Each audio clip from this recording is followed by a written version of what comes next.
Welcome to the Perlo Podcast. We talk construction, its people, its challenges, its opportunities. I know that I have looked at school projects in the past and thought, well, there are ways to make this cost less, but they really have to think about quality because it does need to last that 20, 30 years. They don't have the budget to be going in and repairing things if they put in a subpar door frame and then you've got 100 kids banging into it every day.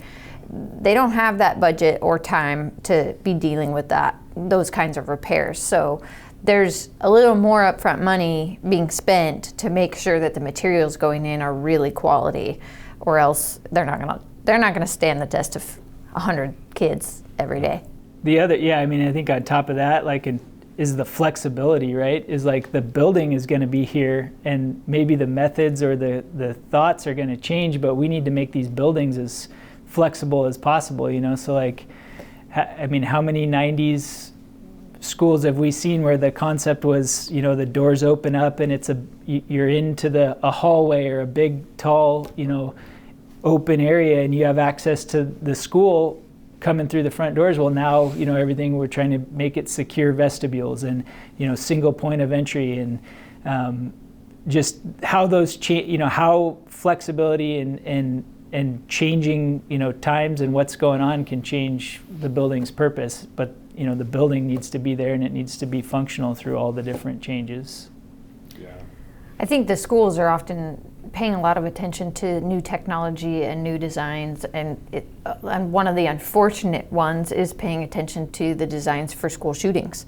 Mm-hmm. You're starting to see more curved hallways and ways to make sure students can take cover and have locked spaces if they're needing to be secure. And it's a really unfortunate reality that's kind of where schools are going, but that's part of what's being considered in today's world. And it can really affect every trade on a project. I've seen your blinds are tied to the security system. So in the event that a panic button is hit, the blinds will come down on and limit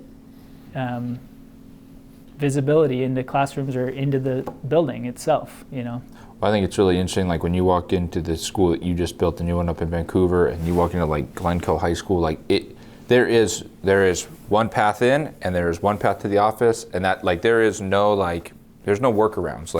At Glencoe, there's no workarounds. A couple other schools, it's easy. You can get in, and as soon as you get through one door, you're in the whole rest of the school. It's very interesting when you walk into these newer schools and how much more they've taken consideration. And I think there's also been a lot more consideration of classroom spaces and student to teacher ratios and student to space ratios. And so I think, and like you said, right, the flex space, there's a lot more need for flex space than what they originally were ever built for. We built how many walls? We built 4 or 5 classrooms in an old library essentially that act as different, spaces for teaching, and that's all flexible space. And that's one thing that, I think is a new hot thing, is a flexible space. Even at the new school you built in Vancouver, there's a bunch of flex space that you can do different things in. And so I think that's a new trend right now for schools. I don't know if that trend will stay forever, but that's something that we're seeing with a lot of them, is we're opening up into bigger classrooms and to bigger spaces, but that have ways to divide and use the spaces as they need be.